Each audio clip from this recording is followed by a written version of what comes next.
Imagine a secret so explosive it threatened the very foundations of the British Empire. A story so scandalous that an entire royal family conspired to erase it from history. This isn't the plot of a Hollywood thriller. This is the true story of Queen Victoria and the Indian servant who became her closest confidant. The year is 1887. Queen Victoria, the most powerful woman in the world, is about to celebrate her golden jubilee, 50 years on the throne. But behind the pomp and pageantry lies a lonely monarch, isolated and seeking connection. Enter Abdul Karim, a 24-year-old prison clerk from Agra, India. Tall, handsome, and completely unprepared for what's about to unfold, Abdul is presented to Queen Victoria as a gift from India. Little does anyone know, this young man is about to become the Queen's closest friend and the center of a scandal that will rock the British Empire to its core. At first glance, Victoria and Abdul couldn't be more different. She's 68, the widow of Windsor, perpetually dressed in black. He's young, exotic, full of life. But from the moment they meet, an unlikely bond begins to form. Victoria is instantly captivated by Abdul's poise and gentleness. In her private diary, she describes him as tall, with a fine, serious countenance.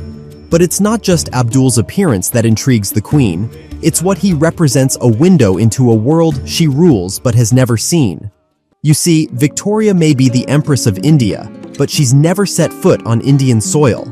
Abdul becomes her personal gateway to this mysterious land. And it all starts with a curry. One day, Abdul surprises the Queen by preparing a chicken curry with dal and pilau. Victoria is entranced. She declares the dish excellent and immediately adds it to her regular menu. But Abdul offers the Queen more than just new flavors. He begins to teach her Urdu, the language of the Indian court. Victoria throws herself into these lessons with gusto. At nearly 70 years old, she's learning a new language, exploring a new culture. For the first time in years, she feels truly alive. Victoria's fascination with Abdul and Indian culture grows rapidly. She writes in her diary, "It is a great interest to me. For both the language and the people, I have naturally never come into real contact with before." Within months, she's promoted Abdul from waiter to Munshi teacher. He's given the best seats at the opera, a private carriage, and even John Brown's old rooms at the castle. The royal household watches in horror as Abdul is elevated to a position of unprecedented influence. A dark-skinned Indian treated as an equal? Unthinkable. But their disapproval only seems to fuel Victoria's affection for Abdul. In her letters, she calls him "my dear Munshi" and signs off as "your loving mother." She has his portrait painted and displayed prominently in the palace. To the horror of her children and staff, Victoria seems determined to treat Abdul as an equal, even a surrogate son. But why? What is it about this young Indian man that so captivates the most powerful woman in the world? Is it merely friendship or something more? The rumors begin to fly. Some compare Abdul to John Brown, the Scottish servant who had been close to Victoria after her husband's death. The Queen had even been mockingly called Mrs. Brown behind her back. Now, with Abdul constantly by her side, tongues are wagging once again. Victoria and Abdul's relationship threatens the very foundations of the British Empire. It challenges deeply held beliefs about race, class, and the natural order of things. The royal household is in uproar. Victoria's own son Bertie, the future King Edward VII, is furious. He sees Abdul as an opportunist, exploiting his mother's affection for personal gain. The truth, as always, is complicated. Abdul does indeed use his position to secure favors, a promotion for his former boss, a pension for his father. But is this simple opportunism, or the natural result of a close friendship with someone of great power? Their relationship reaches its peak when Victoria and Abdul spend a night alone at Glas Alt Shiel, a remote cottage in Scotland. It's the same cottage she once shared with John Brown, a place she had vowed never to return to after his death.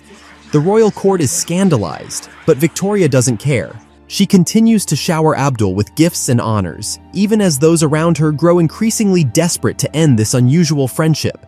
But time is not on their side. Victoria is aging, and her health is failing.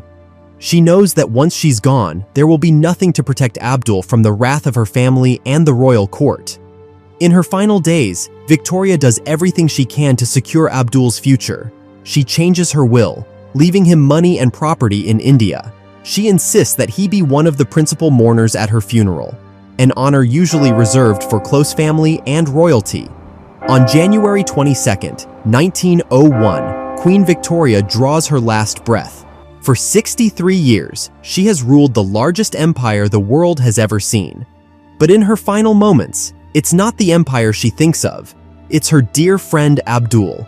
What happens next is nothing short of a cover-up.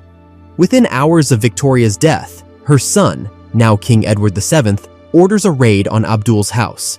Every letter, every gift from the Queen is seized and burned. Abdul is ordered to return to India immediately, without even a chance to say goodbye. Just like that, Abdul Karim disappears from history. His story, his friendship with Victoria, erased as if it never happened. He returns to India, living out his days on the estate Victoria gifted him, dying just 8 years later at the age of 46. But here's where our story takes an unexpected turn, because you can't keep a secret this big buried forever. Fast forward to 2003. An Indian-born journalist named Shrabani Basu is touring Osborne House, Queen Victoria's former home on the Isle of Wight. Something catches her eye. Portraits of an Indian man, painted not as a servant, but as a nobleman. Intrigued, Basu begins to dig, and what she uncovers is extraordinary. Hidden away in dusty archives and forgotten diaries, she finds traces of a friendship that changed history. But the real breakthrough comes in 2010, when Basu makes contact with Abdul Karim's family in Pakistan. Incredibly, they've preserved his personal diary all these years. In its pages, Basu finds the missing pieces of this remarkable story.